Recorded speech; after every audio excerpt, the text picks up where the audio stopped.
We're now going to proceed in the evaluation of the peripheral pulses of the lower extremities.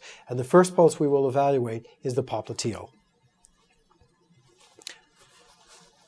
The popliteal is one of the more difficult pulses to feel, even though the pulse itself is relatively large and relatively strong. The manner in which you evaluate the popliteal is by placing your hands on the patella and placing your other fingers in the popliteal fossa and trying to sandwich the popliteal pulse between your fingers and the bone.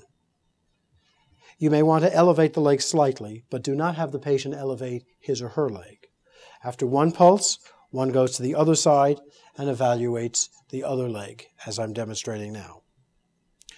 We're now going to move on to the distal pulses, the posterior tibial and the dorsalis pedis.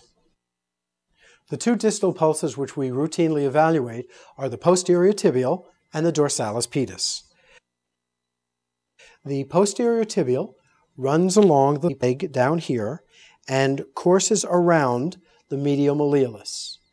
To evaluate the posterior tibial artery, you place your hand on the artery and push it up toward the medial malleolus, palpating the artery against the bony structure.